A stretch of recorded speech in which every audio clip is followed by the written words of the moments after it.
Hello friends, welcome to our YouTube channel JK quick learning. आज हमारे Indian constitution का ये 5वां लेक्चर है। आई होप कि आपने पहले 4 लेक्चर्स देखे होंगे। आप जितना इनको सीक्वेंस में पढ़ोगे, ऑर्डर में पढ़ोगे, उतना ही आपको अच्छे से हर एक कंसेप्ट क्लियर हो जाएगा। तो हम पढ़ रहे हैं फीचर्स ऑफ इंडियन कॉन्स्टिट्यूशन, जो आपके सुपरवाइजर पोस्ट्स का इंडियन पॉलिटी में सबसे पहला टॉपिक था। जैसे ही ये टॉपिक खत्म हो जाएगा, अब इसके अंदर कुछ ही फीचर्स बचे हैं।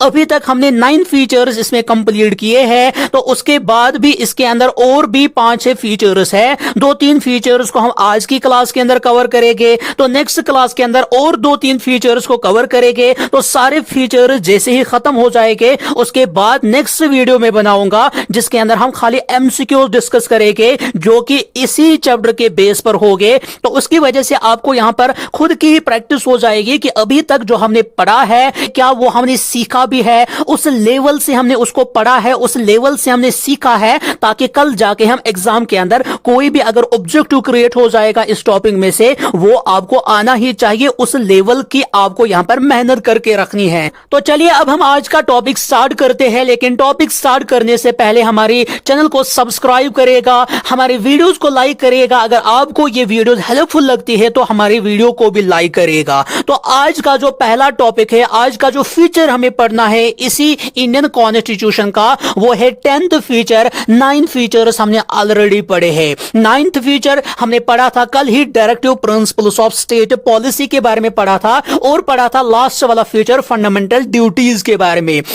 अब आज की क्लास के अंदर हमें 10वां फीचर पढ़ना है, यानी कि सेक्युलर स्टेट। ये जो हिंदुस्तान है, ये एक सेक्युलर स्टेट है, यानी कि ये एक सेक्युलर कंट्री है, ये एक सेक्युलर मुल्क है। सेक्युलर का मतलब क्या है कि यहां पर कोई भी जो रिलीजन है उसको ऑफिशियल रिलीजन नहीं करार दिया गया है। जैसे अगर हम पाकिस्तान की बात करेंगे, उनका जो ऑफिशियल रिलीजन है वो इस्लाम है, जैसे उसका नाम भी है इस्लामिक रिपब्लिक ऑफ पाकिस्तान। लेकिन हिंदुस्तान जो है, ये जो इंडिया है, इनका कोई भी ऑफिशियल रिलीजन नहीं है। अब साथ ही साथ यहां पर आप सेक्युलर का मतलब और क्या याद रख सकते हो? सेक्युलर का मतलब यह है कि इंडिया का कॉन्स्टिट्यूशन किसी पर्टिकुलर रिलीजन को कोई खास दर्जा नहीं देता है। बाकी सभी रिलीजन्स एक ही नजर में देखे जाते हैं, चाहे वो हिंदूज हो, चाहे वो क्रिश्चियन हो, इस्लाम हो, व्हाटएवर, कोई भी अगर मजहब से बिलोंग करने वाला हो, हर एक को यहां पर बराबर का हक दिया जाता है। किसी पर्टिकुलर मजहब को यहां पर कोई खास किस्म का हक नहीं दिया जाता है।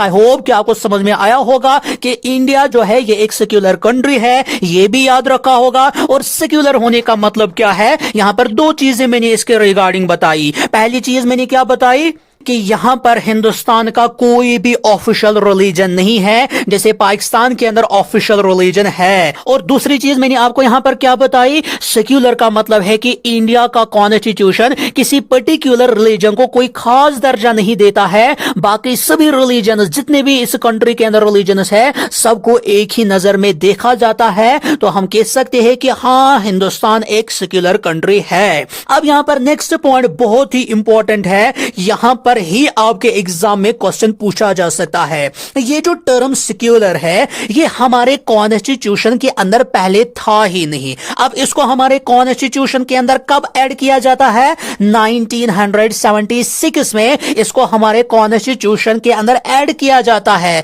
किसकी मदद से ऐड किया जाता है? 42nd कॉन्स्टिट्यूशनल अमेंडमेंट एक्ट की मदद से इस टर्म सेक्युलर को हमारे कॉन्स्टिट्यूशन के अंदर ऐड किया जाता है। कल हमने पढ़ा था फंडामेंटल ड्यूटीज के बारे में। मैंने वहां पर बताया था कि ये जो फंडामेंटल ड्यूटीज है, ये भी एक्चुअल में हमारे कॉन्स्टिट्यूशन के अंदर लिखे ही नहीं गए थे। इनको यूएसएसआर के कॉन्स्टिट्यूशन से लाया गया था। उसके बाद उनको भी 42nd कॉन्स्टिट्यूशनल अमेंडमेंट एक्ट की मदद से ही 1976 में उनको भी कॉन्स्टिट्यूशन के अंदर भर दिया जाता है। यहां पर ये जो 42nd कॉन्स्टिट्यूशनल अमेंडमेंट एक्ट है, इसको मिनी कॉन्स्टिट्यूशन कहा जाता है, क्योंकि इस अमेंडमेंट की मदद से हिंदुस्तान के कॉन्स्टिट्यूशन के अंदर बहुत सारी चीजों को इंक्लूड किया गया था, बहुत सारे बदलाव लाए गए थे इंडिया के कॉन्स्टिट्यूशन के अंदर। तो यहां पर नेक्स्ट चीज आपने क्या याद रखी ये जो टर्म सेक्युलर है ये हमारे कॉन्स्टिट्यूशन का हिस्सा पहले था ही नहीं। इसको कब ऐड किया जाता है? इसको 1976 में ऐड किया जाता है हमारे कॉन्स्टिट्यूशन के अंदर 42nd कॉन्स्टिट्यूशनल अमेंडमेंट एक्ट की मदद से। यहां से ऑब्जेक्टिव क्रिएट हो सकता है। कब ऐड किया जाता है या किस कॉन्स्टिट्यूशनल अमेंडमेंट एक्ट की मदद से ऐड किया जाता है? 42nd कॉन्स्टिट्यूशनल अमेंडमेंट एक्ट की मदद से ऐड किया जाता है। एंड ये वही टाइम था जिसके बारे में मैंने कल भी आपको बताया था, जिस टाइम हिंदुस्तान के अंदर इंदिरा गांधी की सरकार थी और कंट्री के अंदर चल रही थी इमरजेंसी। उसी टाइम इस टर्म सेक्युलर को भी कॉन्स्टिट्यूशन के अंदर ऐड किया जाता है। तो यहां पर इसका मतलब क्या है कि अगर हमारे कॉन्स्टिट्यूशन के अंदर पहले ही टर्म सेक्युलर नहीं रखी गई थी, इसका क्या यह मतलब बनता है कि तब तक हिंदुस्तान का कोई यहां पर ऑफिशियल रिलीजन था? इसका यह मतलब नहीं है। हिंदुस्तान का जो कानून है, हिंदुस्तान का जो कॉन्स्टिट्यूशन ऑलरेडी जो बनाया गया था, उसके अंदर ऐसे फीचर्स ऑलरेडी रखे गए थे, उसके अंदर ऐसे कानून ऑलरेडी रखे गए थे जो यही दिखाते थे कि यहां पर किसी भी मजहब के बिना पर कोई भेदभाव नहीं किया जाता है, यहां पर कोई ऑफिशियल रिलीजन नहीं है, किसी मजहब को ज्यादा तरजीह नहीं दी जाती है। वो किन चीजों से हमें पता चलता है? वो हमें हिंदुस्तान के कॉन्स्टिट्यूशन के बहुत सारे अलग अलग आर्टिकल से पता चलता है। आगे जाके जैसे हम फंडामेंटल राइट स्टार्ट करेंगे वहां पर तो हमें बहुत सारे आर्टिकल्स के बारे में पढ़ना है, लेकिन यहां पर मैं खाली आपको एग्जांपल के तौर पर खाली 2 आर्टिकल्स में आपको समझाऊंगा जो कि ऑलरेडी हमारे कॉन्स्टिट्यूशन के अंदर थे, जो हमें यही दिखाते थे कि हिंदुस्तान जो है, यहां का जो कॉन्स्टिट्यूशन है वो एक सेक्युलर वाला कॉन्स्टिट्यूशन है, यानी कि यहां पर किसी भी मजहब को कोई खास तरजीह नहीं दी जाती है। यहां पर मैंने 2 आर्टिकल्स का जिक्र किया है, दोनों आप याद रखोगे। सबसे पहला आर्टिकल है आर्टिकल 15। आर्टिकल 15 क्या कहता है कि यहां पर हिंदुस्तान के अंदर कोई भी डिस्क्रिमिनेशन नहीं होनी चाहिए किसी भी सिटीजन के साथ उसके मजहब के बिना पर। दैट मींस आर्टिकल 15 क्या कहता है कि हिंदुस्तान के अंदर कोई भी भेदभाव नहीं होना चाहिए किसी भी इंसान के साथ उसके मजहब के बिना पर। तो यहां पर ऑलरेडी अगर यह आर्टिकल रखा गया था तो इसका मतलब यह है कि यह भी तो सेक्युलर कैरेक्टर ही दिखाता है। किसी भी मजहब को यहां पर टारगेट नहीं किया जाएगा, किसी भी मजहब के खिलाफ यहां पर कोई भेदभाव नहीं किया जाएगा। तो यहां पर कुछ आर्टिकल्स हम पढ़ेंगे आगे जाके भी। यहां पर मैंने एग्जांपल के तौर पर खाली 2 आर्टिकल्स लिए हैं।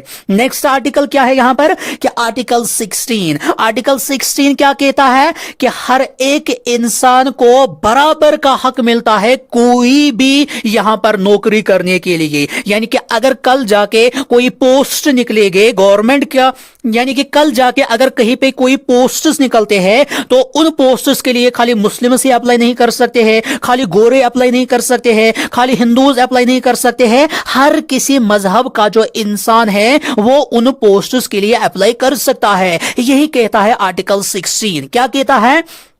Equal opportunity for all citizens in matters of public employment. यानी कि पब्लिक एम्प्लॉयमेंट के मामले में हर किसी को बराबर का मौका दिया जाएगा, हर किसी को बराबर का हक दिया जाएगा, चाहे वो किसी भी मजहब से बिलोंग करने वाला शख्स होगा उसको बराबर का हक दिया जाएगा। ये जो आर्टिकल 15 है एंड जो आर्टिकल 16 है, दोनों के दोनों आगे जाके हमें फंडामेंटल राइट्स के अंदर एक एक करके हमें अलग से पढ़ने हैं, क्योंकि आर्टिकल 16 ने तो बताया कि हर एक इंसान को बराबर का हक मिलना चाहिए किसी भी पब्लिक एम्प्लॉयमेंट में। लेकिन वहां पर जैसे हम इस आर्टिकल को डीप से पढ़ेंगे वहां पर हम इस आर्टिकल के कुछ एक्सेप्शंस भी देखेंगे, क्योंकि एक्सेप्शंस क्या है वो तो आप भी देखते हो रोजमर्रा के इन पोस्ट्स के अंदर कि अलग अलग बैकवर्ड क्लासेस जैसे SC है, ST है, इनके लिए अलग से रिजर्वेशन रखी जाती है। दैट मीन्स रिजर्वेशन जो है वो इसी आर्टिकल 16 के अंदर हमें एक्सेप्शंस के अंदर पढ़ने हैं। तो आगे जाके जब हम वहां पर पहुंचेंगे तो एक एक आर्टिकल को हमें डीप से पढ़ना है।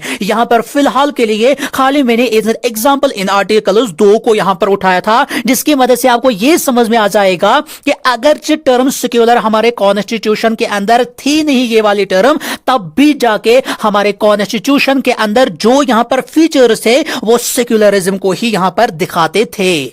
अब यहां पर हम आर्टिकल 25 को देखेंगे कि आर्टिकल 25 क्या कहता है कि एक इंसान को यहां पर आजादी रखी गई है, वो चाहे किसी भी मजहब को माने, वो चाहे किसी भी अपने रिलेशंस अपने खुदा के साथ रखे, वो किसको खुदा माने, क्या करे, वो कैसे अपनी इबादत करे, उसको ये आजादी रखी गई है। और साथ ही साथ वो अपनी मजहब की जो दावत है वो किसी और को भी दे सकता है। यहां पर एक इंसान को ये आजादी ऑलरेडी कॉन्स्टिट्यूशन ने दी है। इसका मतलब यह है ये भी एक सेक्युलर कैरेक्टर को ही यहां पर दिखाता है। उसके बाद नया फीचर हमें यहां पर पढ़ना है, यूनिवर्सल एडल्ट फ्रेंचाइज। बहुत ही इंपॉर्टेंट है और बहुत ही इजी है। तो अब हम यहां पर समझेंगे यूनिवर्सल एडल्ट फ्रेंचाइज का मतलब क्या है।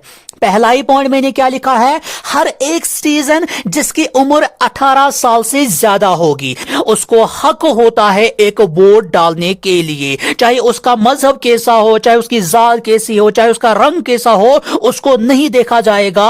अगर उसकी उम्र 18 साल से ज्यादा है तो उसका हक बनता है वोट डालने के लिए। उसके बाद नेक्स्ट वाला पॉइंट इंपॉर्टेंट है, ये जो वोटिंग एज है ये पहले 21 ईयर्स हुआ करती थी, यानी कि 1989 तक यहां पर क्राइटेरिया रखा गया था कि जैसी एक इंसान की उम्र 21 ईयर्स से ऊपर हो जाएगी तब जाके वो वोट डाल सकता है। लेकिन 1989 के अंदर यहां पर कॉन्स्टिट्यूशन के अंदर बदलाव लाया गया। कॉन्स्टिट्यूशन के अंदर बदलाव क्या लाया गया कि अब जो वोटिंग एज होगी यानी कि वोट डालने की जो उम्र होगी अब उसको कम किया जाएगा, 21 ईयर्स से लेकर 18 ईयर्स तक उसको कम किया जाएगा। यानी कि अब वो इंसान जिसकी उम्र 18 साल से ज्यादा होगी वो यहां पर वोट डाल सकता है। लेकिन 1989 तक क्या क्राइटेरिया था, जिसकी उम्र 21 ईयर से ज्यादा होगी खाली वही वोट डाल सकता है।